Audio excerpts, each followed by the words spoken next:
Hello everyone, good evening, how are you all. I hope आप सब बहुत अच्छे होंगे और हम आज की क्लास जो हमारी नेट जेआरएफ की है उसको शुरू करने जा रहे हैं।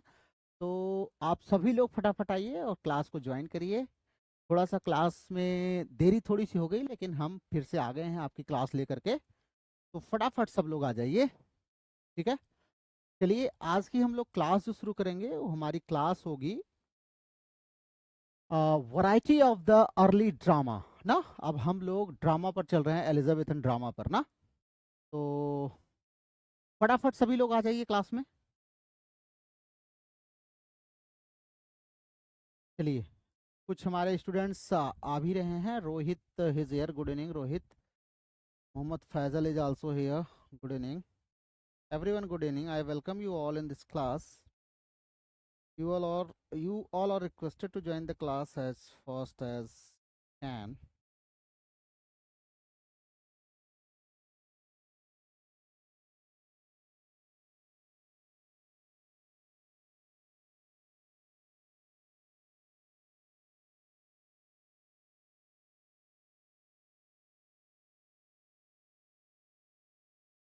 चलिए, कुछ स्टूडेंट्स आ भी रहे हैं, देखते हैं एक बार फिर से, फिर हम लोग शुरू करते हैं। ओके, हाँ। तो जितने लोग आए हैं क्लास में अपना प्रेजेंस देंगे, हम लोग ताकि क्लास को आगे बढ़ाएं, देखें कौन कौन से हमारे स्टूडेंट्स यहाँ पर आ चुके हैं। तो चलिए, अब हम लोग चलते हैं यहाँ से। करें कि जो फर्स्ट 30 years थे, मतलब since the publication of the first regular English plays and Shakespeare, जो है 30 years का लगभग लगभग टाइम हम देखते हैं बीत गया है। और इसमें बहुत कुछ हमें देखने को मिला है ना। तो हमें जो है मॉरल्टी प्ले से लेकर के गारबोडक से लेकर के ये सारी चीज़ें हम लोगों ने पढ़ ली थी। अब हमें देखना है कुछ ऐसे प्लेज जो शेक्सपियर की मास्टरी को दिखाते हैं ना। चलिए, तो वो क्या क्या थे, वैरायटी ऑफ ड्रामास को देखते हैं। चलिए, other types of early drama. अगर हम और टाइप्स ऑफ ड्रामा मतलब मोरालिटी और इन सब को छोड़ करके अगर हम बात करें, तो are less clearly defined but we may some of them under a few general heads ना। डिफाइन करना थोड़ा सा मुश्किल है लेकिन हम कर सकते हैं। जैसे डोमेस्टिक ड्रामा है ना, ये कहाँ से शुरू हुआ डोमेस्टिक ड्रामा? तो begin with crude home scenes in introduced into the miracles. Miracle play में जो होम सीन्स इंट्रोड्यूस होते थे and developed in a score of different ways ना, अलग अलग तरीके से इसको जो है दिखाया गया है। From the coarse humour of Gammer's Gurton Needle. Gammer's Gurton Needle में भी आप देखिए ना, तो कोर्स ह्यूमर आपको वहां पर दिखाई देता है, से लेकर के कॉमेडी ऑफ मैनर्स तक का जो पूरा है जॉनसन का ना, वहां तक हम क्या देखते हैं, of Johnson and later dramatist. तो हमारे जो जॉनसन है, कॉमेडी ऑफ मैनर्स के ना, कॉमेडी ऑफ मैनर्स। आइए देखते हैं। शेक्सपियर का taming of the श्रीव and merry wives of Windsor जो है इसी क्लास का है, मतलब डोमेस्टिक प्ले में आता है, ध्यान रखिएगा। डोमेस्टिक ड्रामा में हमारा इनका कौन सा आता है, taming of the श्रीव and merry wives of Windsor ना, ये डोमेस्टिक ड्रामा में आता है। The so called court comedy, court comedy की अगर हम बात करें तो is the opposite of the former. ये हमारा जो डोमेस्टिक ड्रामा है ना, इसका अपोजिट है क्या, court comedy. In that it represents a different kind of life and was intended for a different audience ना। ये अलग लाइफ को भी शो करता है, मतलब रॉयल लाइफ को। और ये रॉयल जो है कह सकते हैं डिफरेंट ऑडियंस के लिए भी होता है क्या, हमारा कोर्ट कॉमेडी। ध्यान रखिएगा, कोर्ट कॉमेडी वो हमारा जो डोमेस्टिक ड्रामा है उसका बिल्कुल अपोजिट है। It was marked by elaborate dialogue, just retorts and endless plays on words. It was made popular. अब ये ध्यान रखिए एग्जाम में आया हुआ है कि कोर्ट कॉमेडी को किसने पॉपुलर किया है। तो court comedy was made popular bye John lily. John lily ने इसको पॉपुलर किया है and it was imitated in Shakespeare's first और लिलियन कॉमेडीज। कह रहे हैं ये शेक्सपियर का शुरुआती जो प्लेज है, या जिसको लिलियन कॉमेडी भी हम बोलते हैं, उसमें इमिटेट इसको किया गया है। And such as Love's labour Lost. जैसे लव्स लेबर लास्ट किसकी कॉपी की है, लिलियन स्टाइल को कॉपी किया है। लिलियन स्टाइल मतलब किस स्टाइल को कहते हैं, लिलियन स्टाइल कोर्ट कॉमेडी का। तो लव्स लेबर लास्ट हमारी क्या है, कोर्ट कॉमेडी है, ध्यान रखिएगा। And complicated Two gentleman of Verona. और टू जेंटलमैन ऑफ वेरेना भी हमारी क्या है, कोर्ट कॉमेडी है। तो ध्यान रखिएगा, कोर्ट कॉमेडी में हमारी कौन कौन सी आती हैं, लव्स लेवल लास्ट आती हैं and Two Gentle of Verona आती हैं। उसके पहले हमने देखा जो हमारा डोमेस्टिक ड्रामा था, डोमेस्टिक प्ले था, उसमें टेमिंग ऑफ द श्रीव आता है, मेरी वाइफ्स ऑफ विंडसर आता है। अब आइए रोमांटिक कॉमेडी देखते हैं। रोमांटिक कॉमेडी में हमारे पास क्या है, देन कह रहे हैं तीसरा जो है that is romantic comedy and romantic tragedy. ये क्या सजेस्ट करता है, it suggest the most artistic and finish types of drama ना। रोमांटिक ट्रेजेडी एंड कॉमेडी जो है ये ज्यादा आर्टिस्टिक ड्रामा है ना। चलिए, Shweta is here, good evening Shweta. Neha is also here, good evening everyone, good evening. चलिए, अब इस प्रकार के ड्रामा को धीरे धीरे पॉलिश करते करते जो है हमारे पील साहब ने, ग्रीन साहब ने, मार्लो ने, इन सब लोगों ने इसको परफेक्शन पर पहुंचाया। लास्ट में आते आते शेक्सपियर साहब ने हमारे इसको कहां पर पहुंचा दिया, एकदम हाइट्स पर, हाइट्स पर लेके गए। जैसे इनके प्लेज है रोमांटिक जो कॉमेडीज है उसकी अगर हम बात करें, द मर्चेंट ऑफ वेनिस है, रोमियो एंड जूलियट है, एंड द टेम्पेस्ट ना, रोमांटिक कॉमेडीज में हमारे आते हैं। In addition to the above types were several others, इनके अलावा भी कुछ और टाइप्स के जो है ड्रामा है, जैसे द क्लासिकल प्लेस। ये किस पर बेस्ड है, मॉडल्ड अपॉन सेनेका ना, सेनेका पर, और जो भी मतलब फेवर्ड बाय कल्टिवेटेड ऑडियंस के द्वारा जो भी हैं उन पर मॉडल्ड होता है। दूसरा ड्रामा क्या है, मेलोड्रामा। मेलोड्रामा क्या होता है, ये जो था ये बात फेवरेट ऑफ द ग्राउंडलिंग्स, जो ग्राउंडलिंग सेक्शंस होते थे ना उनके लिए फेवरेट होता था। ये प्लॉट और करेक्टर पर निर्भर नहीं करता था, बल्कि स्ट्राइकिंग सीन्स, इंसिडेंट्स, मर्डर वगैरह इन सब पर निर्भर करता था। और इसको जो है तीसरा अगला हमारा है tragedy of blood. Tragedy of blood always more और लेस मेलोड्रामेटिक, ये मेलोड्रामेटिक ही होता है लेकिन थोड़ा सा उसी के आसपास का होता है, जिसको बोलते हैं ट्रेजेडी ऑफ ब्लड। इसमें कौन सा आता है, जैसे किड का Spanish tragedy, tragedy of blood में आता है, ठीक है। विच ग्रीव मोर ब्लडी, हाँ, bloody thundery in Marlowe and reached climax of horrors in Shakespeare's Titus Andronicus ना। तो ब्लडी जो है ड्रामा शुरू करने का, ट्रेजेडी, ट्रेजेडी ऑफ ब्लड जो है ड्रामा शुरू करने का श्रेय किसको जाता है, एक प्रकार से देखें तो ये किड को जाता है ना। स्पेनिश ट्रेजेडी इन्होंने लिखा जो कि ट्रेजेडी ऑफ ब्लड है। उसके बाद इसको थोड़ा सा और जो है हाइटन किया किसने, मार्लो ने। इनके जो है मार्लो का था क्या नाम है, इनकी एक ट्रेजेडी है ना जो टम्बरलेन, उसमें। उसके बाद टाइटस एंड्रोनिकस में ये हाइट्स पर पहुंचता है अपने। तो एक प्रकार की ट्रेजेडी हमारी ये भी हो गई, प्ले हो गया, जिसको हम बोलते हैं ट्रेजेडी ऑफ ब्लड। तो कितने यहाँ पर हो गए हमारे, क्लासिकल हो गए, मेलोड्रामा हो गया, ट्रेजेडी ऑफ ब्लड हो गया ना। पीछे हमने romantic tragedy and romantic comedy हमने देखी ही। उसके ऊपर हमने क्या देखा, उसके ऊपर हमने डोमेस्टिक ड्रामा देखा था, और डोमेस्टिक ड्रामा का जो अपोजिट था दैट इज कोर्ट प्ले ना, उसको हमने देखा था। योगिता है ज्वाइन, नमस्ते नमस्ते। दीप्ति है आल्सो ज्वाइन, गुड इवनिंग। चलिए, अब आगे चलते हैं हम। कह रहे हैं कि उसके बाद हम देखते हैं, it is note Verde that Hamlet, लियर and Macbeth जो हमारे शेक्सपियर की है, ये सब इसी कैटेगरी में आती है, ट्रेजेडी ऑफ ब्लड में ना। But the developed genius of the author raised them to the height such as the tragedy of blood had never known before ना।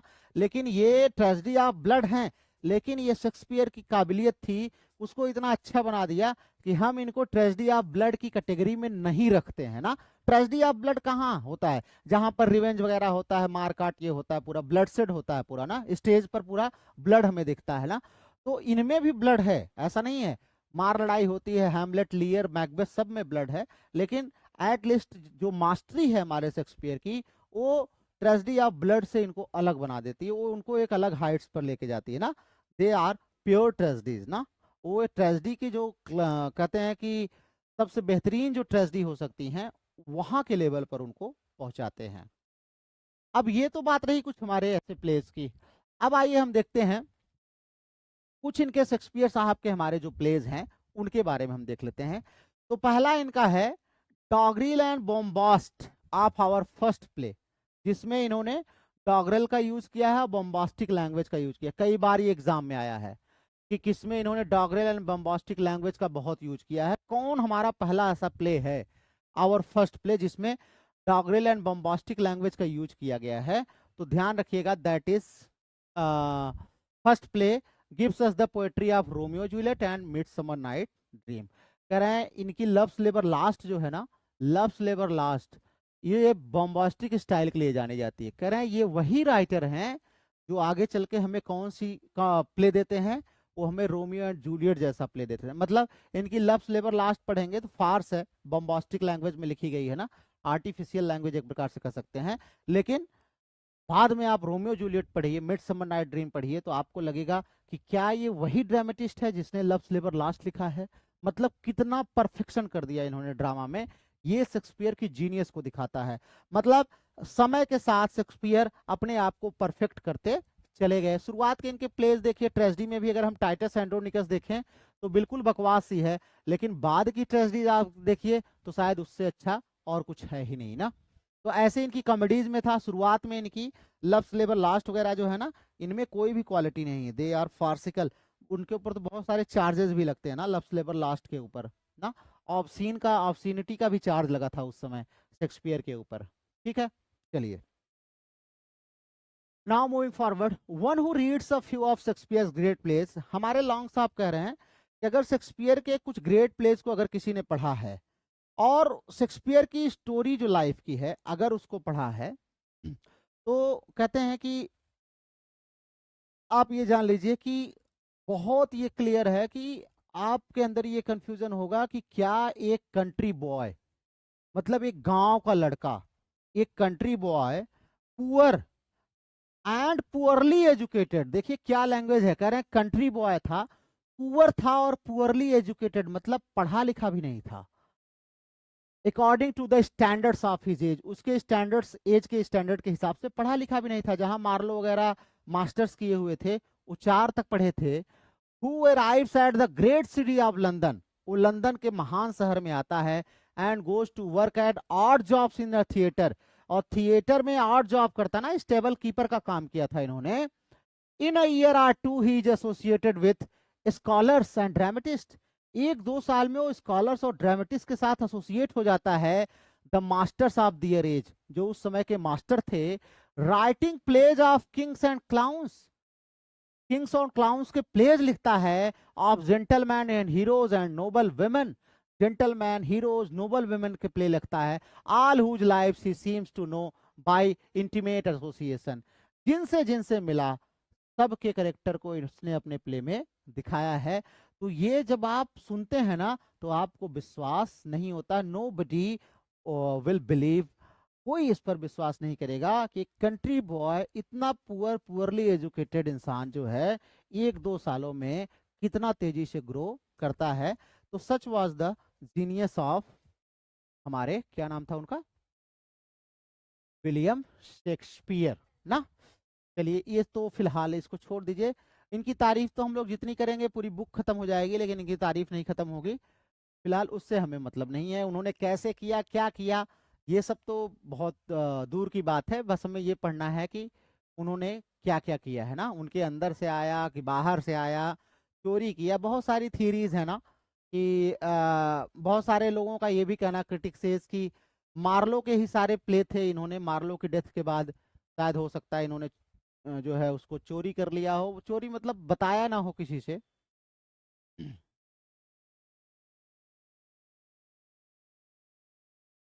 आइए देखते हैं। यहाँ से इंपॉर्टेंट है इनकी लाइफ के बारे में। तो सबसे पहले क्या है कि ये स्ट्रैटफोर्ड विलेज के थे, ये सब लोग जानते हैं, रूरल जो है इंग्लैंड में ये आता है, बाद में लंदन सिटी गए, ये सब कोई जानता है, इसको बताना नहीं। अब जो हमारे लिए इंपॉर्टेंट है ये देखिए, कह रहा है from the register of little parish church at Stratford on Avon, Stratford on Avon में एक चर्च है ना छोटा सा, जहां पर ये पैदा हुए थे, उस चर्च से जो हमें रिकॉर्ड मिलता है उससे हमें क्या पता चलता है, William Shakespeare was baptised there on 26 of April 1564। ये पता चलता है कि 26 अप्रैल 1564 को शेक्सपियर वॉज बैप्टाइज्ड, बैप्टाइज किया गया था शेक्सपियर को।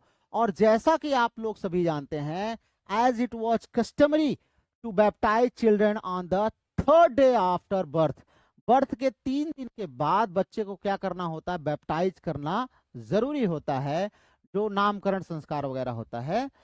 The 23rd of April according to present calendar 3rd में जो है is generally accepted as the poet's birthday. तो 23 अप्रैल उस हिसाब से 26 - 3 तो 23 अप्रैल इनका बर्थडे माना जाता है। अगर आज का हम कैलेंडर देखें तो उसके हिसाब से 3 मई की ये डेट पड़ती है, 3 मई को शेक्सपियर का बर्थडे होता है। इनके डैडी का नाम था जॉन शेक्सपियर, ये सब लोग जानते होंगे, लेकिन कुछ ऐसे भी हमारे व्यूअर्स होंगे जो नहीं जानते होंगे, तो उनके लिए ये है कि इनके डैडी थे John Shakespeare, was a farmer son, एक किसान के लड़के थे, from the neighbouring village of Snitterfield who came to Stratford about 1551। माना जाता है कि शेक्सपियर के जो दादाजी थे ना, पहले ये स्निटरफील्ड के रहने वाले थे, आकर के 1551 में सेटल्ड हो गए, कहां पर, स्ट्रैटफोर्ड ऑन एवन में, and began to prosper as a trader in corn, meat, leather and other agricultural products. और आगे यहाँ पर इनका बिजनेस ठीक ठाक चमक गया, अपना लेदर से लेकर के मीट से लेकर के सब कुछ जो है अपना बेचते थे। इनकी जो मम्मी जी हैं, जिनका नाम है, मम्मी जी नहीं, मम्मी केवल, मम्मी जी तो दूसरी चीज के लिए यूज होता है ना, मम्मी जी किसके लिए यूज होता है बताएंगे आप लोग, हमारी जो गर्ल्स बटालियन है ना वो जरूर बताएगी। अदर्स अबाइड आवर क्वेश्चन, हाँ मैं ये बिल्कुल अर्नॉल्ड साहब ने कहा है, others abide our question thou art free. हाँ, तो सोनेट है, बहुत ही फेमस सोनेट है शेक्सपियर जो है मैथ्यू अर्नॉल्ड साहब का। इनकी मदर थी, मम्मी जी इनकी तो सॉरी मम्मी जो इनकी थी मेरी Arden, was the daughter of a prosperous farmer, मतलब ये भी ठीक ठाक अमीर खानदान की किसान की लड़की थी, descendant from an old Warwickshire family of Anglo Saxon and Norman blood. अब वही पुराना इतिहास है, जैसे अपने यहाँ बताते हैं फला फला ये पंडित में ये पंडित वो पंडित जो भी है, ये लाला वो लाला जो भी है दुनिया भर का, ठीक है, तो ये भी नॉर्मन और सैक्सन के मिक्स ब्लड वाले में से थे। In 1559 this married couple sold a piece of land. 1559 में ये जो हमारा मैरिड कपल था, मतलब कौन, John Shakespeare and Mary Arden, ये लोगों ने क्या किया, अपनी एक लैंड जो है बेची इन्होंने, piece of land, and the document is signed the mark of John Shakespeare, और डॉक्यूमेंट्स पर लिखा है the mark of John Shakespeare and the mark of Mary Shakespeare. तो वहां से हमें ये मिलता है इस डॉक्यूमेंट से कि इनके मम्मी का नाम मेरी और डैडी का नाम जॉन शेक्सपियर है, ठीक है। चलिए इनकी मम्मी जी की बात करें तो स्ट्रैटफोर्ड ऑन एवन के डॉक्यूमेंट्स से हमें मिलता है, और इनके फादर से हमें ये पता चलता है कि इनके डैडी जो थे वो लिख पढ़ सकते थे ना, इनके फादर मतलब एजुकेटेड थे, और उस समय के टाउन के अकाउंट्स को ऑडिट भी किया करते थे। तो ऑडिट करने का मतलब ही वॉज लिटरेट ना, वो लिटरेट थे, पढ़े लिखे हुए थे। तो in attesting documents he sometimes made a mark, हालांकि अटेस्टिंग डॉक्यूमेंट्स में वो अपना कुछ निशान उसान बनाते थे, leaving his name to be filled in by one who drew of the document ना, हो सकता है अपना नाम न लिखते हो, कुछ निशान वगैरह बना देते थे कि हमारा जो असिस्टेंट है वो उसको फिल करेगा। फिलहाल इनके डैडी पढ़े नहीं पढ़े उससे हमें क्या मतलब है, ये तो बिना पढ़े इतना बवाल कर दिए है ना, 4 तक पढ़ करके इतना बवाल किए हैं। अब इनके डैडी भी पढ़ लिख लिए होते तो एक ऑथर हमारे बढ़ जाते, इससे अच्छा है कि अच्छा हुआ कि नहीं पढ़े ना। हाँ फैजल कह रहे हैं मदर्स इन लॉ, हाँ ठीक है, सासू माँ के लिए, ओके ठीक है, राइट, ठीक है। Of Shakespeare's education we know little, Shakespeare की पढ़ाई लिखाई के बारे में भी हम लोगों को बहुत कम पता है, except that for a few years he probably attended the endowed grammar school at Stratford. तो वही जो प्राइमरी हम लोगों के यहाँ होता है वहां पर इन्होंने ग्रामर स्कूल अटेंड किया था, where he picked up small Latin and less Greek ना, बेन जॉनसन ने जो इनके बारे में स्टेटमेंट दिया है कि इन ये स्मॉल लैटिन और लेस ग्रीक जानते थे, मतलब बहुत ज्यादा पढ़े लिखे नहीं थे। To which he learn learned friend Ben Jonson refers, इनके फ्रेंड जो बेन जॉनसन है इनके लिए करते हैं ना small Latin and less Greek. तो ये भी याद कर लीजिएगा, पूछता है किसने कहा है शेक्सपियर के बारे में, और किसके बारे में कहा कि ये भी पूछ लेता है कभी कभी। इनके जो रियल टीचर्स थे meanwhile were the main and women and the natural influences which surrounded him.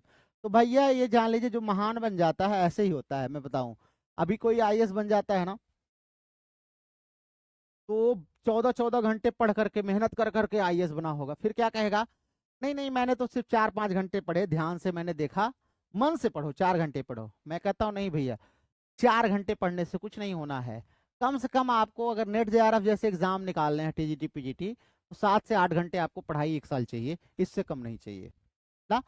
हाँ भाई, बहुत दिमाग वाले होंगे उतने में कुछ और निकाल सकते, नहीं कह सकता, लेकिन मुझे जहां तक लगता है इससे कम में तो नहीं हो पाएगा। चलिए, तो कह रहे हैं कि अपने आसपास के जो मेन वीमेन थे उन्हीं से ये सीखे, नेचुरल सराउंडिंग से सीखा। कितने अच्छे थे भाई, सब सीख गए। हम लोग तो कुछ सीख ही नहीं पाते, पढ़ाने के बाद भी नहीं आता ना।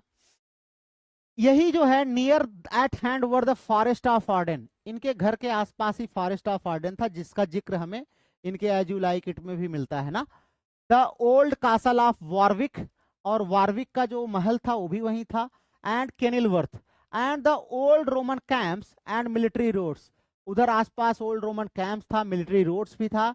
ये सब इस लड़के ने देखा, इस लड़के ने मतलब शेक्सपियर ने देखा, और अपने इमेजिनेशन में सबको उतारा इन्होंने ना।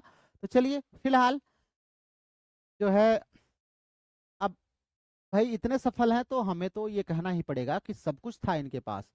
हो सकता है ये गॉड गिफ्टेड रहे हो ना, गॉड गिफ्टेड रहे हो क्या, थे ही। अब अगर 4 तक पढ़े थे तो भैया गॉड गिफ्टेड ही थे, और दूसरा तो कुछ नहीं हो सकता। अब आइए, ये सब हम छोड़ देंगे, हम इन सब को आगे पढ़ लेंगे। आगे मतलब जब हम शेक्सपियर एज अ राइटर पढ़ते हैं ना, तो इनको डिटेल में हम इनके कैरेक्टर्स वगैरह को पढ़ते हैं। अब आइए यहाँ पर चलते हैं। अच्छा हुआ जल्दी चल दिए, नहीं तो पढ़ना पड़ता है। हाँ ठीक है, ग्रामर में बहुत वीक थे, नहीं ग्रामर में वीक नहीं थे। चलिए, when Shakespeare was about 14 years, जब शेक्सपियर 14 साल के थे ना, तो इनके डैडी जी अपनी सारी प्रॉपर्टी खो दिए। थोड़ी बहुत जो प्रॉपर्टी थी उस समय, मतलब बची तो नहीं थी, धीरे धीरे बिजनेस डाउन हो गया, वो भी चली गई। एंड फेल इनटू डेट, कर्जा भी लग गया। And the boy probably left school to help support the family of younger children, और छोटे इनके जो भाई बहन थे उनकी मदद के लिए भाई बच्चे को क्या करना पड़ा, स्कूल छोड़ना पड़ा। What occupation he followed for the next 8 years is a matter of conjecture.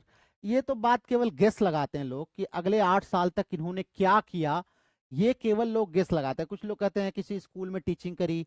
हमको तो यही नहीं समझ में आता, 4 तक पढ़ा हुआ 14 साल का लड़का कौन पढ़वा रहा था उससे जो है। लेकिन फिर हम सोचते हैं कि शेक्सपियर तो हमारे मान लीजिए 14 साल के थे 1564 में, हम 14 अगर ऐड करते हैं 1578 के आसपास की बात है। तो उस समय 4 तक पढ़े थे तो बहुत पढ़े थे, क्योंकि हम तो अपने दादा वादा के समय सुने हैं कि 5 तक कोई पढ़ लिया तो प्रोफेसर बन गया, कुछ बन गया, क्या बन गया, टीचर बन गया। तो इसका मतलब बहुत पढ़े लिखे थे भाई, 4 तक भी तो बहुत पढ़े थे। हमने तो यही जाना है ना, पहले 10वीं जो पास हो जाता था वो PhD, double PhD, triple PhD के बराबर होता था। तो इन्होंने हालांकि 8 साल क्या किया कोई ये जानता नहीं, ये केवल कंजक्चर है, लोग गेस लगाते हैं ना कि कुछ तो किया ही होगा, ऐसा तो है नहीं। कुछ लोग कहते हैं हाँ ये किया, ड्रामा कंपनी में काम किया, कुछ लोग कहते हैं कि ये किया, ऐसे ही चल रहा था। लेकिन जो एविडेंस हमें मिलते हैं इनके प्ले में, उससे कुछ हम गेस लगाते हैं। वो क्या होता है, it is alleged with some show of authority that he was a country school master. इनके स्कूल मास्टर होने का थोड़ा बहुत इनके प्ले से हमें सबूत मिलता है।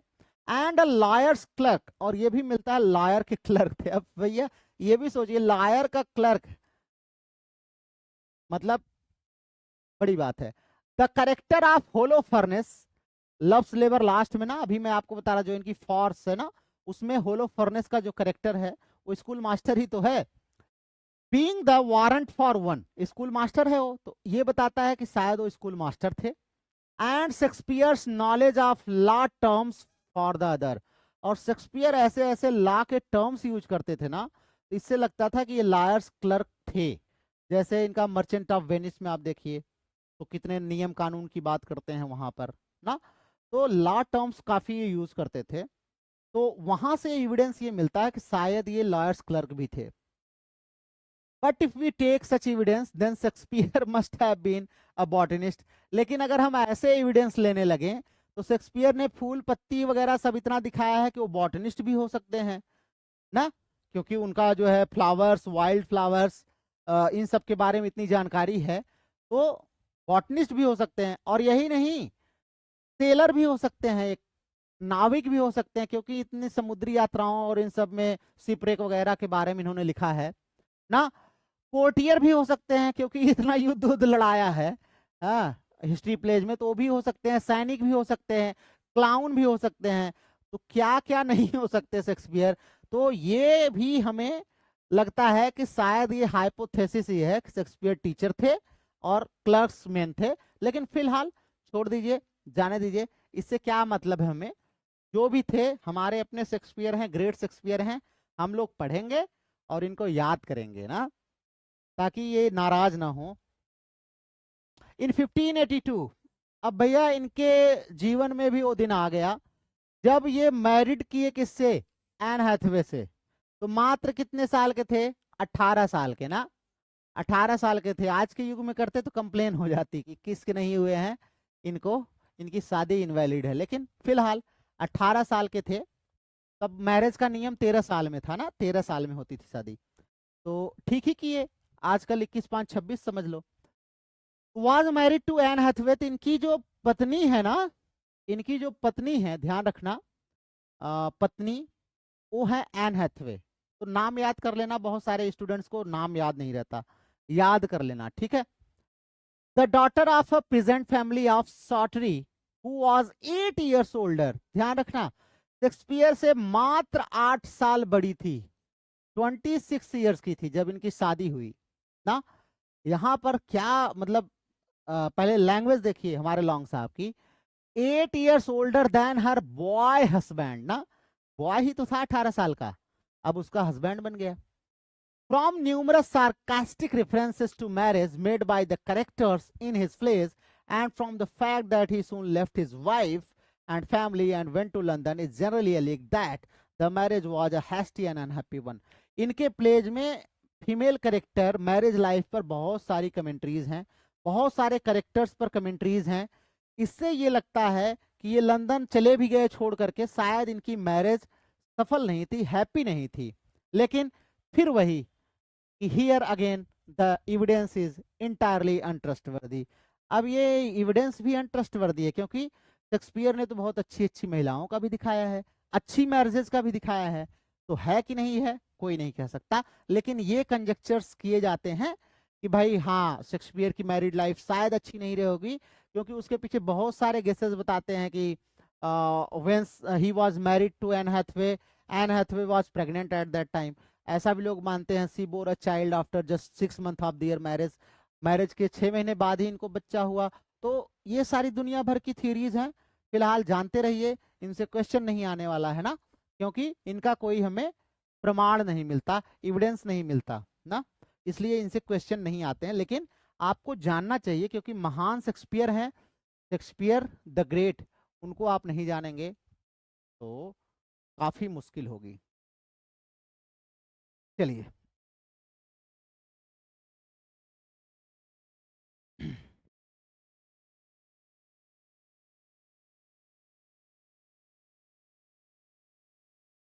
हाँ ठीक है, चलिए।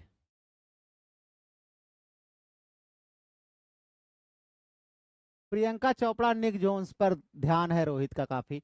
About the year 1587 Shakespeare left his family, भैया अपना परिवार छोड़ गए 1587 में, छोड़ गए मतलब डेथ नहीं हुई है, लंदन चले गए।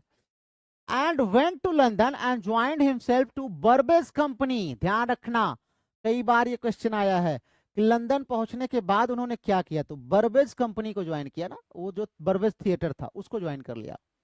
A persistent tradition says that he had incurred the anger of Sir Thomas Lucy। ये भी एक थियरी मिलती है कि जब ये स्ट्रैटफोर्ड में थे तो वहां पर सर थॉमस लूसी जो थे, इनके यहाँ शायद डियर पोचिंग का चार्ज लगा था इनके ऊपर ना, कि इन लोगों ने क्या किया है, हिरन की चोरी की है, पोचिंग की है। That nobleman park and then when held before a magistrate, और जब इनको दंड देने के लिए मजिस्ट्रेट के सामने लाया गया, तो by writing a scurrilous ballad about sir Thomas, तो सर थॉमस को इन्होंने एक बहुत ही स्कर्लियस जो है अपमानजनक बैलेड गाना लिख दिया उनके ऊपर। तो उससे वो और गुस्सा हो गए, और उस आदमी ने क्या किया, शेक्सपियर को बोला कि अच्छा बेटा ठीक है, इसको पकड़ लाओ। तो ये भाग गए, छोड़ करके कहाँ चले गए, कंट्री छोड़ करके, कंट्री मतलब गांव समझिएगा ना, देश मत समझिएगा, कंट्री छोड़ करके कहाँ चले गए, शहर में चले गए, लंदन। लंदन चले गए। तो एक ये भी कहानी है कि डियर पोचिंग में इनका नाम आया था, इनको कुछ जो है कोड़ों का दंड उंड मिला था, तो उससे भाग के जो है बच करके ये चले गए लंदन। ये भी एक थियरी है, चाहे जो भी रही हो, लेकिन लंदन गए ये कंफर्म है।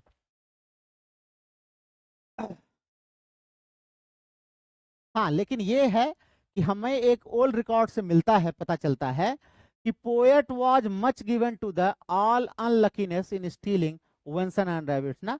तो रैबिट्स वगैरह, खरगोश चोरी करना, ये सब चोरी करने में इनका नाम प्रायः आया करता था।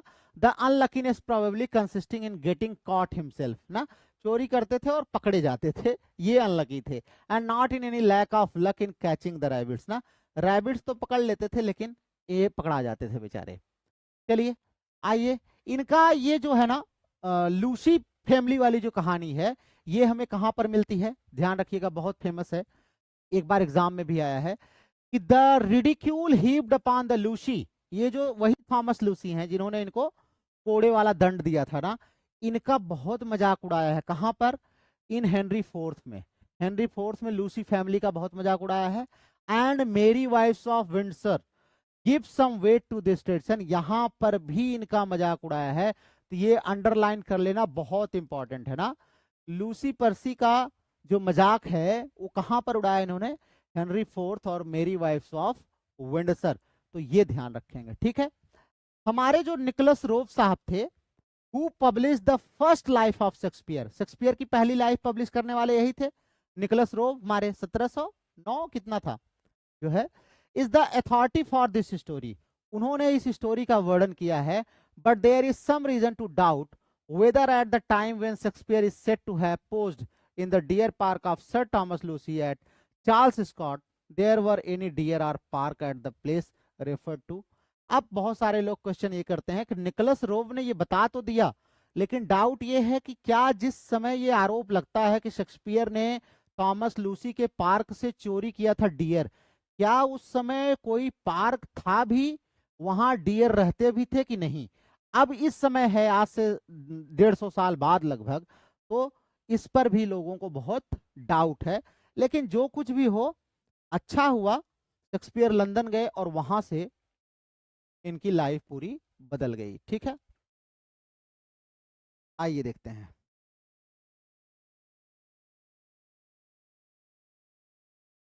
शेक्सपियर फर्स्ट बायोग्राफी, हाँ ठीक है, very good.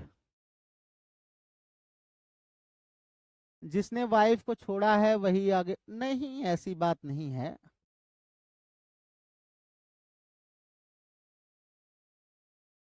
1709, yes yes yes,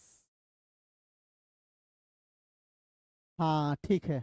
चलो, इनके लाइफ की बात करें तो from 1587 to 1611 the period of his greatest literary activity. तो इनकी लिटरेरी एक्टिविटी, कई बार ये क्वेश्चन आया एग्जाम में, कहां से शुरू होती है, तो 87 से 1611 तक, मतलब पूरे 24 साल। तेंदुलकर भी 24 साल क्रिकेट खेले थे ना शायद, 24-25 साल, तो इनका भी पीरियड लगभग 24-25 साल का रहा है।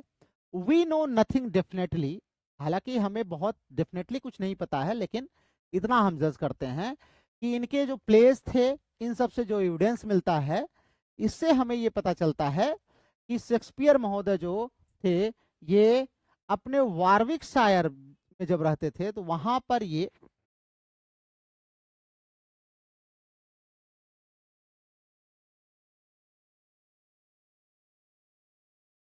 हाँ चलिए, तो वहां पे इनके बारे में हमें थोड़ी बहुत एविडेंस मिलते हैं। द फर्स्ट ऑथेंटिक रेफरेंस जो इनके बारे में मिला है 1592 में, वो है वेन ग्रीन्स। पहला इनके बारे में जो, मतलब इसके पहले 87 से 92 के बीच में क्या हुआ, बहुत एविडेंस नहीं मिलता है। पहला जो एविडेंस मिला 92 में, जब ग्रीन ने एक पम्फलेट पब्लिश किया और शेक्सपियर को क्रिटिसाइज किया, वहां से हमें पहला जो है इनके बारे में मिलता है। इनके ट्रेसेस थोड़े से हमें इनके मिलते हैं ना। ये हमें पता चलता है कि शेक्सपियर ने 5 साल, इसका मतलब कुछ ना कुछ इंपॉर्टेंट तो किया था, क्योंकि ग्रीन जैसे, रॉबर्ट ग्रीन जैसे राइटर ने शेक्सपियर के लिए क्या लिखा, शेक्सपियर के लिए आगे चल के अपॉलजी भी लिखा था ना, ध्यान रखिएगा। Then appeared the apology of the publishers of Greene's pamphlet. Greene के पैम्फलेट के जो पब्लिशर्स थे ना, उन लोगों ने अपॉलजी निकाला शेक्सपियर के लिए, with their tribute to the poet's sterling character and occasion, literary references which so that was known among his fellows as the gentle Shakespeare। कह रहे हैं जॉन, हमारे लॉन्ग साहब कह रहे हैं कि बाद में ग्रीन ने तो अटैक किया, लेकिन शेक्सपियर ने इतना काम किया, आगे चल के ग्रीन के पब्लिशर्स ने 5 साल बाद एक अपॉलजी निकाली और उनको जेंटल शेक्सपियर कहा। ठीक है, बेन जॉनसन ने इनके बारे में कहा था, ये बहुत इंपॉर्टेंट है, कई बार एग्जाम में आया है। बेन जॉनसन ने कहा है, आई लव द मैन, कहते हैं I love the man and do honour his memory on his side idolatry. कहते हैं उस इंसान से मैं बहुत प्रेम करता हूं, स्नेह करता हूं, और उनकी यादों को जो है, उनकी मेमोरी का बड़ा सम्मान करता हूं, और इस मामले में मैं आइडोलेटरी हूं, एज मच एज एनी, जितना और कोई भी हो सकता है उतना आइडोलेटरी मैं हूं। ही वॉज, ये अंडरलाइन कर लीजिएगा, Indeed honest end of an open and free nature. बहुत ही ईमानदार और ओपन और फ्री नेचर के व्यक्ति थे। ये इनके सबसे ज्यादा कंटेम्पररी जो ड्रामेटिस्ट हैं, बेन जॉनसन का स्टेटमेंट है। तो अब आप समझ सकते हैं, इसका मतलब वास्तव में शेक्सपियर एक बहुत ही अच्छे व्यक्ति थे, ये हम कह सकते हैं, क्योंकि बेन जॉनसन से हमें ये देखने को मिलता है। और जब कोई महान पोएट जो है ऐसा कहता है, तो हमें विश्वास करना भी चाहिए, कंटेम्पररी भी है तो करना भी चाहिए। अब इन सबको यहां पर हम छोड़ते हैं, थोड़ा सा और आगे चलते हैं।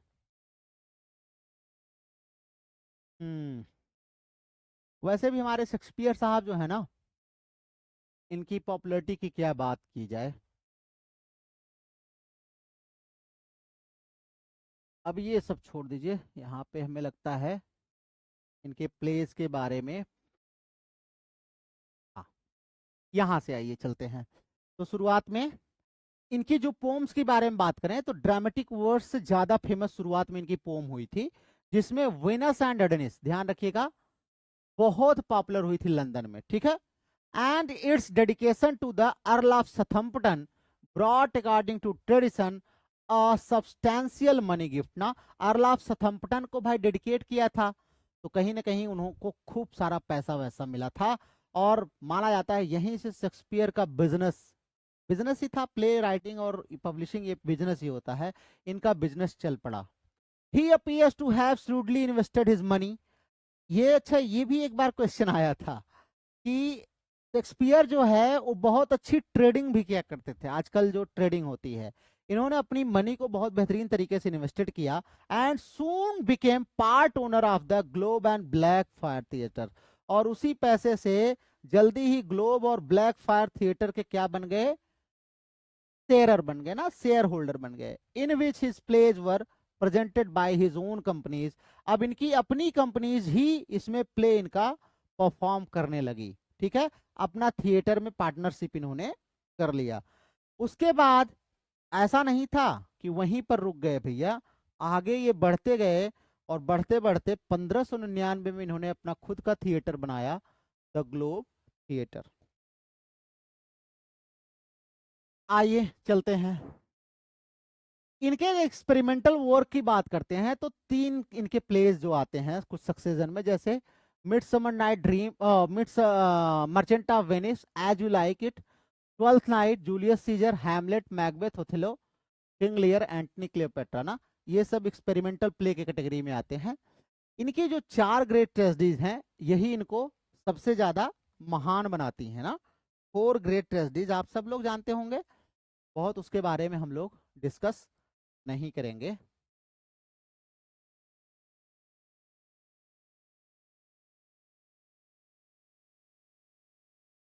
अब यहाँ पर हमारे पास कुछ बहुत इंपॉर्टेंट नहीं है।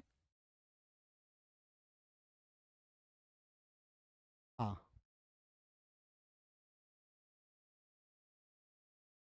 देखिए शेक्सपियर के बारे में तो हम लोग जितना पढ़ेंगे कम ही होगा, लेकिन फिर भी काम चलाऊं हम लोग पढ़ लेते हैं ना।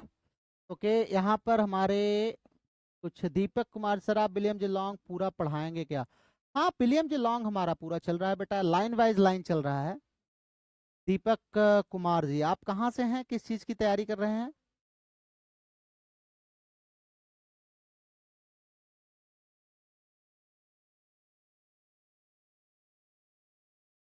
सर आपका पेड बैच है क्या? No no no no, I don't have any paid batch.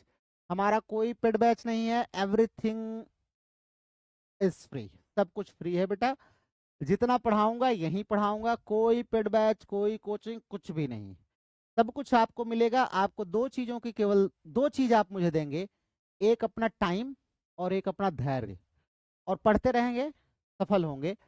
कुछ भी ऐसा नहीं है हमें, जो है हमारा बस एक ही लक्ष्य है कि हमने जितना कुछ सीखा है, स्ट्रगल किया है लाइफ में, हमसे जो जुड़े वो उस स्ट्रगल से जल्दी बाहर निकल आए ना। ये है, बहुत सारी समस्याएं होती हैं, तो एवरीथिंग इज फॉर फ्री। आप बिल्कुल इस बात के लिए टेंशन फ्री रहिए, यहाँ पे कुछ भी ऐसा नहीं है, छुपा हुआ कुछ भी नहीं है, ये खुली किताब है, ठीक है।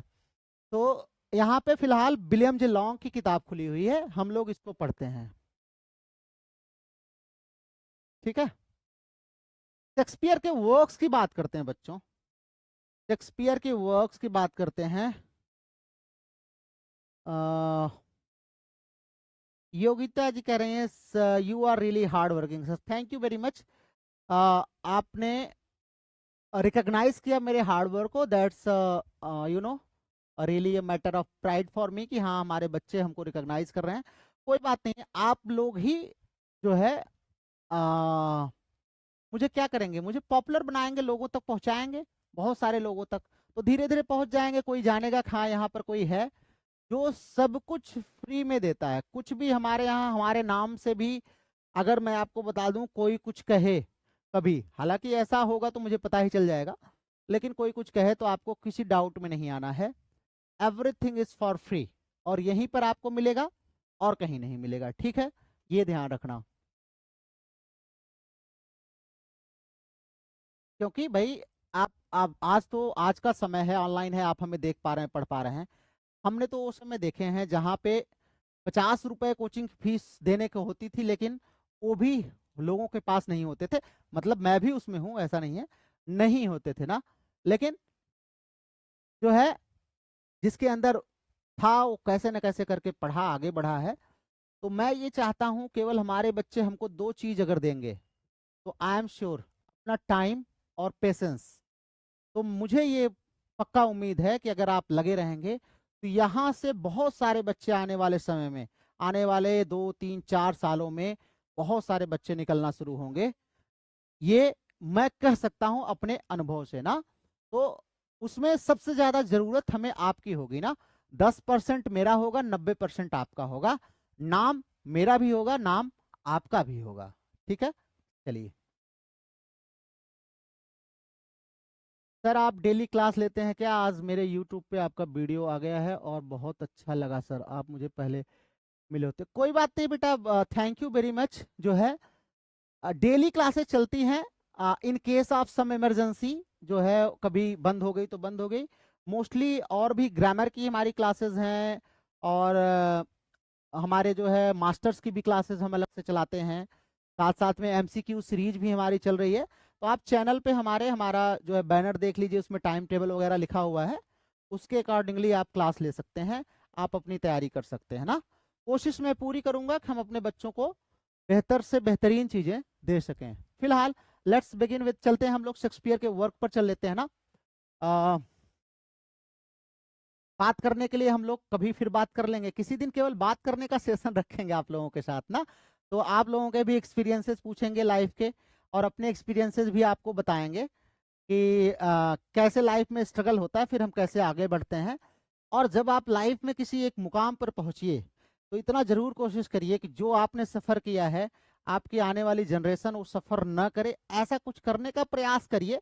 बाकी धन दौलत पैसा कौड़ी ये सब तो आता रहता है ना, लेकिन लोगों के दिल में अपनी जगह बनाइए, और उसका एक ही मात्र तरीका है कि ज्ञान आप अर्जित करिए और ज्ञान फैलाइए। बस यही एक तरीका है मुझे जहां तक लगता है, बाकी तो और भी तरीके हैं, लोग करते हैं, और पहले भी करते थे, अब भी करते हैं, आगे भी करते रहेंगे, लेकिन सबका तरीका अलग है, और उसमें मेरा तरीका अलग है ना।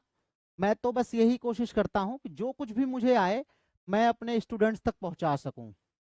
चलिए, और मैं आप लोगों के लिए एक चीज और बता दूं, चर्चा हो ही रही है तो, this is not that I am on YouTube platform, before it मैं ऑफलाइन फ्री क्लासेस भी चलाता था। मैं इंटर कॉलेजेस में था तब भी मैं चैरिटी क्लासेस चलाता था बिना एक भी पैसा लिए हुए। तो this is not that I am on YouTube channel and I am drawing your watch hours and your viewership and all, this is not for that. हाँ, वो उस क्रम में आ जाएगी, दैट्स अनदर थिंग, लेकिन it has been my history. अगर आप जाएंगे, कुछ स्टूडेंट्स जुड़े भी हैं जो मुझे जानते हैं मेरे ऑफलाइन क्लासेस से, तो वहां भी हम फ्री पढ़ाते थे। इवन इफ चाय भी बच्चों को फ्री में पिलाते थे। यहाँ सिर्फ आपको चाय का कप दिखा सकते हैं, इतना कर सकते हैं, पिला तो नहीं पाएंगे ना। चलो कोई बात नहीं। At the time of Shakespeare's death 21 plays existed in manuscript in the various theater। तो अंडरलाइन कर लेना, जब शेक्सपियर की डेथ हुई 1616 में, तो अलग अलग थिएटर्स में शेक्सपियर के कुल 21 प्लेज की मैन्युस्क्रिप्ट मिलती है, ये ध्यान रखना, ठीक है। 21 प्लेज की मैन्युस्क्रिप्ट ये हमें मिलती है अलग अलग थिएटर्स में। A few others had already been printed in quarto form। ध्यान रखना, क्वार्टो फॉर्म में कुछ पब्लिश हो चुकी थी पहले ही, and the latter are the only publication that could possibly have made with poet's own approval. और माना जाता है कि शायद यही इतने प्ले हैं जो शायद शेक्सपियर ने अपने अप्रूवल से पब्लिश कराए होंगे, ठीक है। इतना हमें क्या मिलता है, इतना हमें जानकारी मिलती है शेक्सपियर के डेथ के टाइम पर, इतनी जानकारी हमें मिलती है, ठीक है। आइए देखते हैं। More probably they were taken down in shorthand by some listener at the play and then pirated by some publisher for his own profit। माना जाता है कि शायद परफॉर्मेंस के दौरान किसी ने शॉर्ट हैंड में इनके प्लेज को लिखा, उसके बाद शॉर्ट हैंड होता है ना, आजकल कोर्स भी करते हैं लोग शॉर्ट हैंड का ना, तो शॉर्ट हैंड में किसी ने लिखा, देन पायरेटेड, फिर इसको पायरेट किया किसी पब्लिश ने अपने फायदे के लिए। द फर्स्ट प्रिंटेड, अब अंडरलाइन कर लेना, हालांकि इनका जो फर्स्ट प्रिंटेड फॉर्म है बहुत इंपॉर्टेंट है, और बहुत बार इससे क्वेश्चन आया है। हमें लगता है कि शेक्सपियर पे अगर 100 क्वेश्चन आता है तो 1-2 क्वेश्चन यहां से आता ही है ना। इनका जो पहला फोलियो था, the first folio, the first printed collection, ध्यान रखना, printed collection of his plays now called the first folio. पहला प्रिंटेड कलेक्शन इनका जो फर्स्ट फोलियो कहलाता है, इट केम इन 1623, 1623 में आया था, was made by 2 fellow actors. Shakespeare के 2 फेलो एक्टर्स थे, एक का नाम था हेमिंग और दूसरे का नाम था कॉन्डेल। ध्यान रखिएगा, नाम रट लीजिए, तैयार कर लीजिए, भूलना नहीं है। Who asserted that they had access to the papers of the poet. इन लोगों ने कहा था कि पोएट के पेपर्स तक इनकी पहुंच थी, मतलब इनके हाथ में आते थे, and had made a perfect edition, और इन लोगों ने उसको एडिट किया हुआ है, in order to keep the memory of so worthy a friend. इस लाइन को अंडरलाइन कर लीजिएगा, इन लोगों ने कहा है इतना वर्दी हमारा जो फ्रेंड था उसकी मेमोरी को बचाने के लिए और उसको जिंदा रखने के लिए हम लोगों ने इनके पेपर को क्या किया, एडिट किया और इनके प्लेज को पब्लिश किया। ये किसने कहा था? हेमिंग एंड कॉन्डेल ने कहा था, जब इन लोगों ने मिलकर के 1623 में फर्स्ट फोलियो पब्लिश किया था। ध्यान रखिएगा, बहुत ही इंपॉर्टेंट इवेंट है शेक्सपियर के कैरियर के बारे में, ठीक है।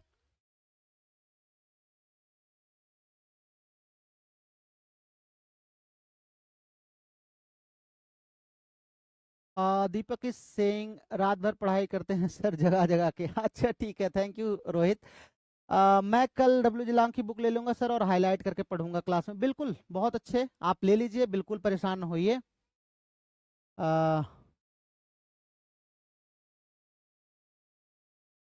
हम लोगों के लिए सर बहुत बड़े इंस्पिरेशन है। Okay, thank you for your appreciation. चलिए,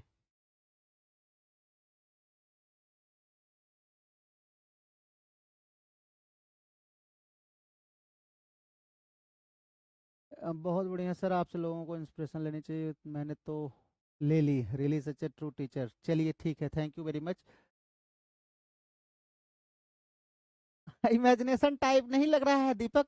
देखो बेटा, मैं आपको बताऊं, वर्ल्ड, ये दुनिया कहते हैं वीरों से भरी पड़ी है ना, ऐसे बहुत सारे लोग हैं। I am nothing you know front of them, उनके सामने आप देखोगे तो मैं कुछ भी नहीं हूँ। बहुत सारे लोग हैं समाज में, ऐसा नहीं है। दुनिया में अगर अच्छे लोग नहीं होते बेटा ना, तो दुनिया अब तक खत्म हो गई होती ना। बैलेंस कैसे चल रहा है आप बताओ। इतना तो जान लो, अगर दुनिया एग्जिस्ट कर रही है तो इसका मतलब आज भी अच्छे लोगों की संख्या 51 है और बुरे लोगों की 49 है। ये मेरा मानना है। तभी तो बैलेंस बना हुआ है। 50-50 भी होगा तो गड़बड़ हो जाएगी ना। आप लोग क्या कहते हैं मुझे बताइए। मुझे तो ऐसा ही लगता है बेटा कि अच्छे लोग बहुत हैं दुनिया में ना, हमें जरूरत है। हाँ, ह्यूमंस हैं बहुत सारे जिनके अंदर बहुत सारी कमियां हैं। हाँ, और वैसे भी इंसान गलतियों का पुतला होता है, ये हमें बचपन में सिखाया गया है ना। तो हमें उनकी गलतियों से क्या करना है, हमें जो अच्छी चीज मिल जाए वो लीजिए, कोई दिक्कत नहीं है। तो ये आप लोग याद रखेंगे, आई होप। दिस कंटेंस, आप ये ध्यान रखना, इसमें कितने प्लेज थे? 36 प्लेज। ध्यान रखिएगा, अगर आपसे कोई पूछे, अक्सर ये क्वेश्चन भी आता है कि how many plays were published in the first folio of Shakespeare ना। शेक्सपियर के पहले फोलियो में कितने प्लेज पब्लिश हुए थे? तो 36 प्लेज। ध्यान रखिएगा, कितने में? 37। टोटल कितना लिखा है? 37। मतलब 37 में 36 इनके पब्लिश हुए थे फर्स्ट फोलियो में, और एक प्ले जो है वो ओमिट कर दिया गया था। वो कौन सा प्ले था? Everyone knows. जो नहीं जानते उनको बता दूं, पेरिक्लीज इनका जो प्ले था, इसको ओमिट कर दिया गया था, उस प्ले में शामिल नहीं किया गया था। तो ये भी क्वेश्चन एग्जाम में आता है, which among the following plays has not been included in the first folio ना। किसको फर्स्ट फोलियो में इंक्लूड नहीं किया गया था? तो बेटा वो पेरिक्लीज है, ठीक है, ध्यान रखना। 37 प्ले में 36 पब्लिश हुए थे, इनके पेरिक्लीज को बाद में ऐड किया गया, ध्यान रखिएगा। This celebrated first folio was printed from Playhouse manuscript and from printed quartos containing many notes and changes by individual actors and stage managers। तो इसमें बहुत सारे चेंजेस हैं, ऐसा नहीं है कि ओरिजिनल वाला है, बहुत सारे चेंजेस हैं। एक्चुअली देखिए, मैं आपको बताऊं, कोई भी जैसे बुक आती है ना, तो अगर एडिटिंग अलाउड है तो धीरे धीरे उसमें कुछ ना कुछ चेंजिंग होती है। और खास करके जो पहले हमारा मैन्युस्क्रिप्ट का ट्रेडिशन था ना, ऑथर की डेथ हो जाती थी तो लोग कुछ नया करने के लिए, उसको और चलाने के लिए कुछ ऐड कर दिया करते थे। तो ऐसे ही मतलब कह सकते हैं थोड़े बहुत चेंजेस जरूर हुए हैं। बहुत सारे कुछ सीन कट किए गए हैं, कुछ ऐड किए गए हैं। ऐसा भी शेक्सपियर के प्ले में काफी हुआ है।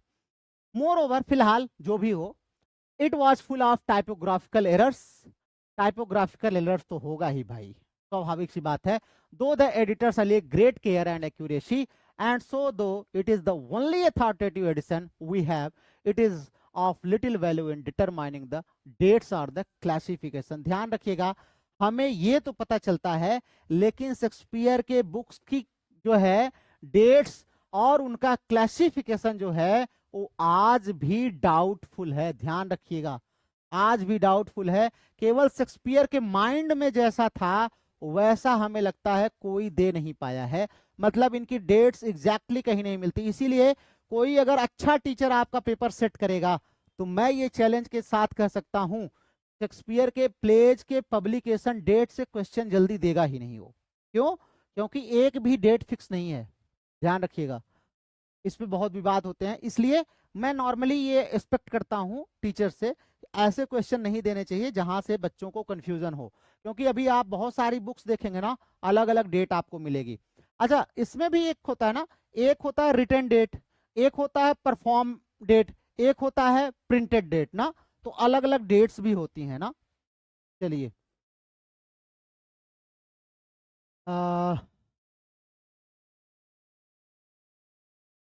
ओके, थैंक यू सर, आप तो इतने अच्छे पढ़ा रहे हैं पेड बैच में, कोई बात नहीं है। ओके सर, आपके पास टाइम है सर, तो मेरा एक छोटा सा कंफ्यूजन दूर कर दोगे क्या सर? लिरिकल बैलेट्स का पब्लिकेशन कितनी बार हुआ है सर? मैं जानता हूँ कि ना, ठीक है।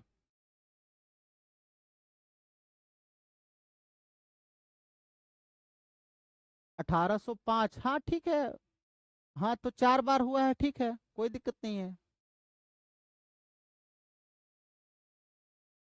1805 में हुआ है पब्लिश, ठीक है, 1805 में पब्लिश हुआ है। एक्चुअली इनके लिरिकल बैलेट्स के साथ इनका प्रिल्यूड भी पब्लिश करने का प्लान था, लेकिन प्रिल्यूड इनकी पब्लिश नहीं हो पाई, 1805 में कंप्लीट हुई थी। हाँ, इट वाज पब्लिश्ड इन 1805 ना, पब्लिश हुई थी, ठीक है। चलिए, हम आपको जब वर्ड्सवर्थ पढ़ाएंगे ना, तो ये सारी चीजें पढ़ाएंगे कि इनका लिरिकल बैलेट्स में क्या था, पहला प्रीफेस आया 1800 में तो क्या था, 1802 में जो अमेरिका में पब्लिश हुआ एडिशन, उसमें क्या था ना, फिर 5 में क्या था, बाद में उस पर बहुत सारी कमेंट्रीज आई, बायोग्राफिया लिटरेरिया में क्या उस पर कमेंट किया गया, ये सारी चीजें आपको बताएंगे, लेकिन आराम आराम से चलते हैं ना। चलो, अब यहाँ पे हम छोड़ते हैं, आइए इनके प्लेस को देखते हैं। इनका जो प्लेस की कैटेगराइजेशन करते हैं प्राय लोग, 4 प्रकार का कैटेगराइजेशन है, जो है अलग अलग राइटर हैं। पहला जो इनका पीरियड कहलाता है, a period of early experimentation ना, फर्स्ट पीरियड इनका कहलाता है, जो क्या था, अर्ली एक्सपेरिमेंटेशन का पीरियड था, मतलब शुरुआती प्रयोग, शुरुआती प्रयोग। It is marked by youthfulness and exuberance of imagination. अच्छा, ये भी है ना कि अगर शुरुआती प्लेस की बात करें तो लगभग 1589 के आसपास इन्होंने लिखना शुरू कर दिया होगा, क्योंकि 1591 में जो है इनके पहले प्लेस 91 92 में हमें देखने को मिलते हैं ना। तो अब 89 में ये कितने साल के थे? 25 साल के। 25 साल के लड़के की इमेजिनेशन कैसी होगी? तो गेस कर लीजिए क्या होगा इसमें? हाईली इमेजिनेटिव होगा ना, एक्सुबरेंस, फुल ऑफ यूथफुलनेस। क्या होगा? 25 साल का लड़का क्या लिखेगा? आज मैं उसको कहूं अगर 25 साल का लड़का, तो लव सॉन्ग ही गाएगा ना, घूमने टहलने वाला ही चीज बोलेगा ना। जैसे जैसे उम्र बढ़ती उसी हिसाब से अनुभव बढ़ता जाता है, तो बढ़ती गई तो बढ़ता गया। By extravagance of language. अच्छा, लैंग्वेज का एक्स्ट्रावेगेंस तो होता ही है ना, जैसे आप जब यंग होते हैं तो बोलते ज्यादा हैं, क्योंकि एक ही शब्द को, एक ही सेंटेंस को बोलना है, एक ही मीनिंगफुल सेंटेंस को, उसको आप बढ़ा चढ़ा करके बोलते हैं, तो वो भी इनके प्ले में देखने को मिलता है। And by the frequent use of rhymed couplets with his blank verse, और राइम्ड कपलेट भी लिखा करते थे और ब्लैंक वर्स के साथ में। तो ध्यान रखिएगा, शेक्सपियर महोदय के शुरुआत के प्लेस जो थे वो एक्सपेरिमेंटेशन के प्ले थे। इसमें ब्लैंक वर्स पर एक्सपेरिमेंट किया, राइम्ड कपलेट पर एक्सपेरिमेंट किया, लैंग्वेज पर किया ना, थीम पर, कंटेंट पर, सब पर एक्सपेरिमेंट किया। The period dates from his arrival in London to 1595। ये पीरियड माना जाता है लंदन में अराइवल, मतलब 1587 से लेकर के 1595 तक का ये पीरियड माना जाता है इनका फर्स्ट पीरियड, जिसको नाम दिया गया है the period of early experimentation. अब ये ध्यान देना, ऐसा कुछ पीरियड नहीं था। जब हम लोग स्टडी करते हैं ना, तो हम लोग कुछ नाम देते हैं। सपोज करिए आप ये क्लास पढ़ रहे हैं, अब आप क्लास पढ़ने के बाद, जैसे आपने 1 साल 2 साल पढ़ा, तो आप इसको क्लासिफाई करोगे ना, कि जब हम अर्ली में विलियम जे लॉन्ग पढ़ते थे और ई एल्बर्ट डिटेल में पढ़ते थे, एक पीरियड वो हो गया। फिर हमने एम एच अब्राहम को, टर्म्स को पढ़ा हमने, उसके बाद जो है रेट्रिक एंड प्रोसोडी को पढ़ा, एक वो हो गया हमारा पीरियड। फिर हमने एमसीक्यू सीरीज सॉल्व की, एक वो हो गया ग्रामर का। तो आप क्या करेंगे? कैटेगराइजेशन करेंगे ना सबका। तो ऐसे ही जब किसी आथर की स्टडी की जाती है ना, तो जो स्टडी करता है वो अपने हिसाब से उसको कैटेगराइज करता है ना, उसको जो समझ में आता है। अलग अलग राइटर ने अलग अलग कैटेगराइजेशन किया है। लॉन्ग का अलग कैटेगराइजेशन है, लॉवेल का अलग कैटेगराइजेशन है, और एक दो राइटर और हैं उनका अलग है। सब ने काफी शेक्सपियर के ऊपर तो इतनी स्टडी हुई है कि शायद हमें लगता है उतनी स्टडी आज तक किसी पर नहीं हुई है ना, तो सबका अलग अलग है। लेकिन हमें ये सब नहीं जाना, ये क्वेश्चन भी नहीं आता, ये मूर्ख लोग क्वेश्चन देते हैं। मैं तो टीजीटी पीजीटी क्वेश्चन बनाने वालों से भी ये कहूंगा कि भैया ढंग के क्वेश्चन बनाओ ना। ये आप दे दोगे कि अर्ली एक्सपेरिमेंटेशन, हमने लॉन्ग की बुक नहीं पढ़ी होगी अगर, तो हम ये टर्म नहीं जानेंगे ना। ये तो लॉन्ग का टर्म है भाई, ये कहीं शेक्सपियर के लिए थोड़ी ना आया है, ये तो लॉन्ग कह रहे हैं ना। अगर किसी ने दूसरी बुक पढ़ी है वो कहेगा अर्ली एक्सपेरिमेंटेशन को पीरियड ऑफ अप्रेंटिसशिप मिलता है, एडवर्ड की बुक में जाइए, पीरियड ऑफ अप्रेंटिसशिप ना। तो अब क्या है, अब उसको तो मिला नहीं, उसको तो कंफ्यूज हो जाएगा वो बेचारा। तो ये सब क्वेश्चन बनाने वाले भी बेवकूफ होते हैं मेरे हिसाब से, इस प्रकार के क्वेश्चन नहीं बनाने चाहिए, मैं ये मानता हूं, क्योंकि ये क्वेश्चन हमारे स्टूडेंट्स को कंफ्यूज करते हैं, कंफ्यूज करते हैं। और इनकी कहते हैं ना विश्वसनीयता पर क्वेश्चन मार्क उठता है। क्यों? क्योंकि ये तो किसी पर्टिकुलर का है। जैसे हम कह दें अर्ली एक्सपेरिमेंटेशन की जगह हम शेक्सपियर पर स्टडी कह दें, और वहां पर हम ये कह दें कि पीरियड ऑफ चाइल्डिशनेस, मूर्खतापूर्ण का जो समय था, मतलब ऐसे ऐसे लिखे हैं इन्होंने। तो हर व्यक्ति अलग अलग से कर सकता है। फिलहाल चलिए, अब लिख दिया है तो पढ़ लेते हैं, कोई दिक्कत नहीं है।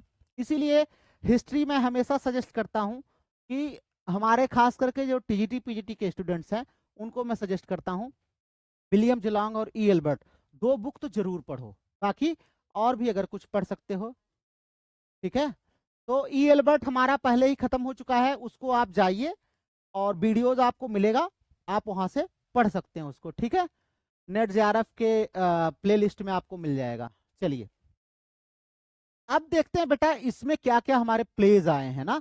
तो typical works of this first period are his early poems, इनकी जो अर्ली पोम्स हैं वो आती हैं इसमें, प्लस इनका जो प्ले है अंडरलाइन कर लीजिएगा। अर्ली प्लेज में इनका लव्स लेबर लास्ट आता है, टू जेंटलमैन ऑफ वेरोना आता है, रिचर्ड थर्ड आता है। अब ध्यान रखिएगा बेटा, ये एग्जाम में क्वेश्चन पूछ लेता है ना, ये तीन ऑप्शन दे देगा, एक दे देगा मैकबेथ और पूछेगा विच among the following is not an early creation by William Shakespeare. तो अब आपको अगर याद रहेगा तभी आप कर पाएंगे कि यार love's labour lost, two gentleman of Verona, Richard third तो शुरुआत में ही शेक्सपियर ने लिखा था, मैकबेथ तो इनका तीसरे पीरियड में है ना, तब आप इसको सही कर पाएंगे, नहीं तो गलत हो जाएगा, इसलिए ध्यान से पढ़ना जरूरी है।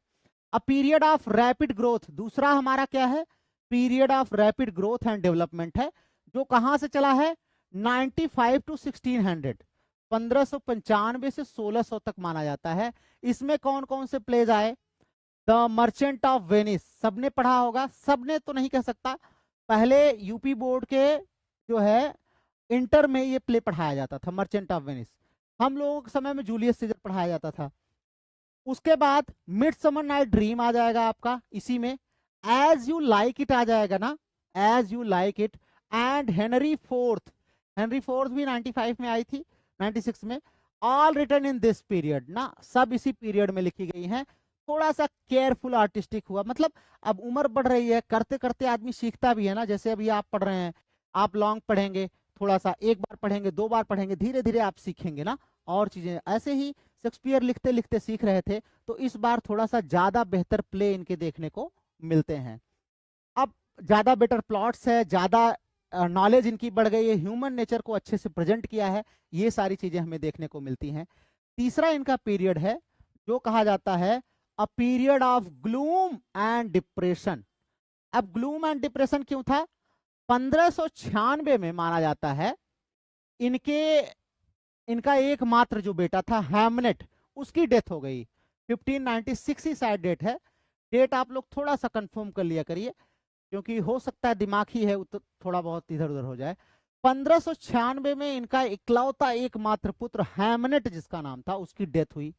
पहली चीज ये माना जाता है कि स्ट्रैटफोर्ड गए, वहां पर अपना मकान लिया, ये सब काम किए, तो शायद वाइफ गए होंगे, अभी भी वाइफ से अच्छी खासी नहीं बनती होगी, तो ये सब इनके ऊपर ग्लूम जो है धीरे धीरे वो बढ़ता गया, थोड़ा सा डिप्रेशन कहते हैं जो इनके माइंड पर वो बढ़ता चला गया। और उसी समय एक घटना कुछ और हुई थी, मुझे याद नहीं आ रहा एग्जैक्टली।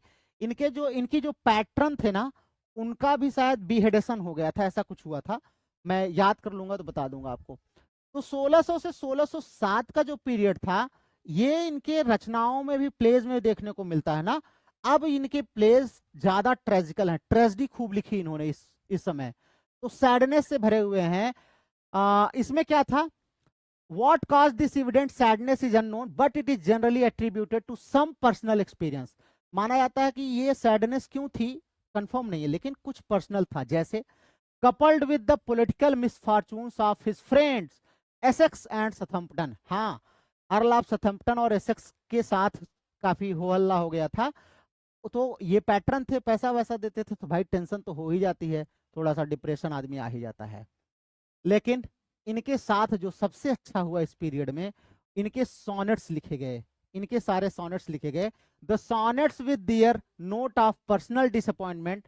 और इसी पीरियड में क्या लिखे गए, ट्वेल्थ नाइट लिखा गया, जो शेक्सपियर का क्या बोला जाता है, फेयरवेल टू मर्थ। अंडरलाइन कर लो भैया, शेक्सपियर के अंदर से खुशी यहीं से गायब हो गई, अब इसके बाद केवल रोने वाली चीज है, ट्रेजेडी है, मतलब खुशी का फेयरवेल हो गया, जाओ अब केवल ट्रेजेडी आएगी। तो ध्यान रखना, twelfth night marks the division between comedies and tragedies. ध्यान रखिएगा, शेक्सपियर के कॉमेडीज एंड ट्रेजेडी के बीच में ट्वेल्थ नाइट जो है वो डिवाइड करता है, बंटवारा करता है, इसीलिए इसको फेयरवेल टू मर्थ कहा गया है ना। मतलब अब खुशी चली गई, अब कौन आएगा, खुशी चली गई तो कोई भी आ जाए, आ गया, ठीक है। एंड हिज ग्रेट ट्रेजेडीज, और इनकी महान जो 4 ग्रेट ट्रेजेडीज हैं, Hamlet, Lear, Macbeth, Othello, Julius Caesar, ये सब इसी पीरियड में आई है। तो आप समझ सकते हैं कितना फ्रूटफुल पीरियड इनका रहा है ना, बहुत ही इंपॉर्टेंट रहा है। चलिए, तो आई थिंक ये 3 पीरियड आपके क्लियर हो गए होंगे, नहीं क्लियर होंगे तो एक बार और देख लेना ना, फिर हम लोग आगे चलते हैं। चौथा इनका और लास्ट पीरियड जो है, पीरियड ऑफ रिस्टोर्ड सेरेनिटी ना। अब देखिए भाई, थोड़ा सा शांति होती तो आ ही जाती लोगों के अंदर, काम हो गया, आफ्टर स्टॉर्म, तूफान सब शांत हो गया, बिल्कुल शांति है अब। Which mark the last years of the poets literary work. इसमें क्या आया इनका, विंटर्स टेल आया, द टेम्पेस्ट, ये इनके लेटर प्लेज में सबसे बेहतरीन है। But they also falling of from his previous work, लेकिन इसमें वो आर्टिस्टिक क्वालिटी नहीं आती है जो पहले के वर्क में देखने को मिलता है। और वैसे भी अगर हम देखें ना, तो बाद में हर एक राइटर में कहीं ना कहीं डिक्लाइन होता है।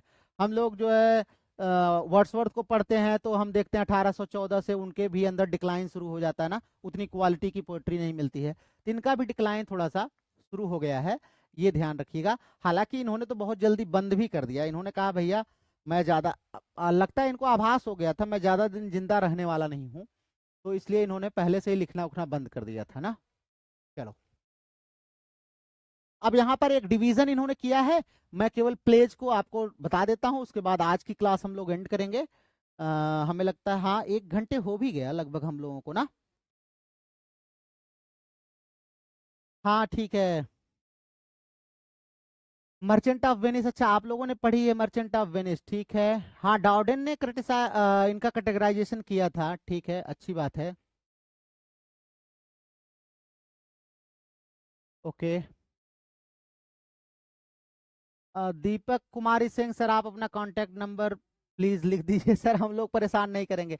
नहीं बेटा कोई बात नहीं है, परेशानी की उसमें क्या बात है, जो है।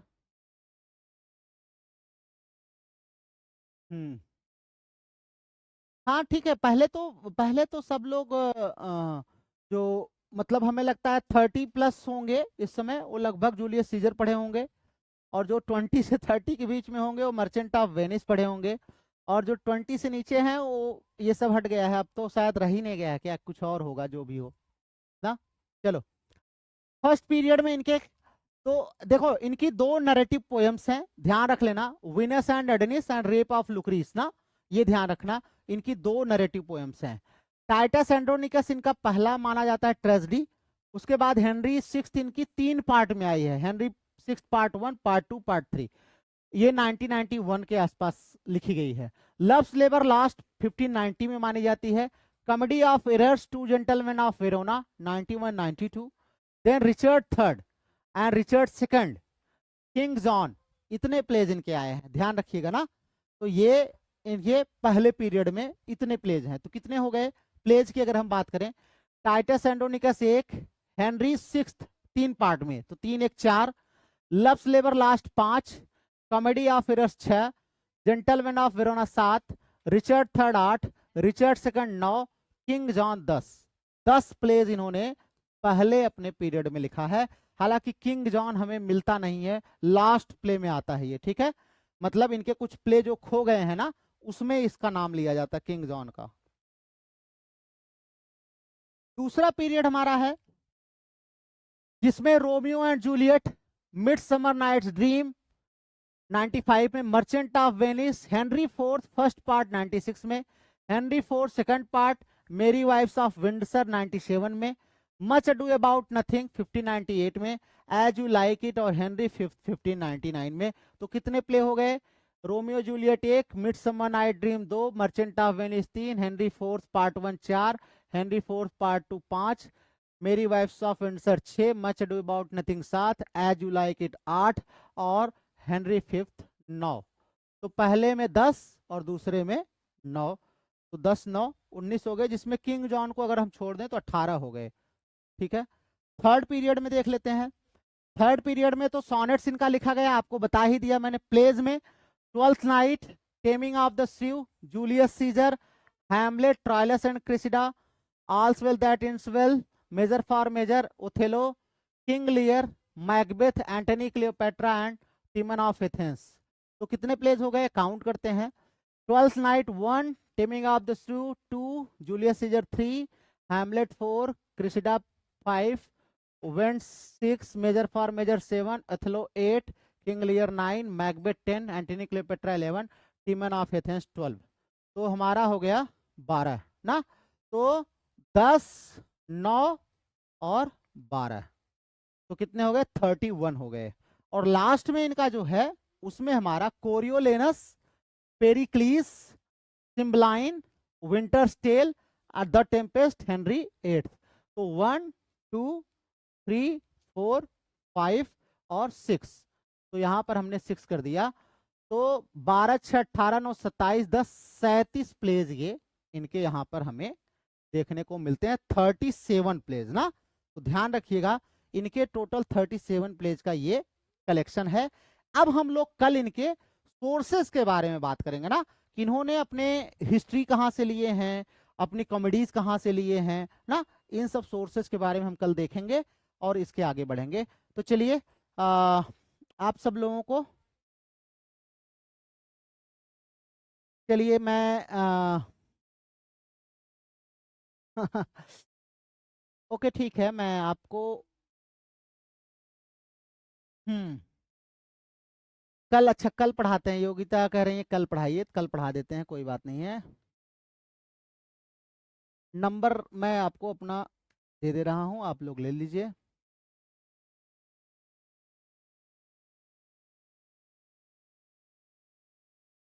चलिए ठीक है स्टूडेंट्स, सो तब तक आप रिवाइज करिए, टेक केयर ऑफ योरसेल्फ, अपना ख्याल रखिए, अच्छे से पढ़ाई करिए। मिलते हैं आपसे अगली क्लासेस में कल। टिल देन आप लोग मस्त रहिए, पढ़ते रहिए। Good night you all.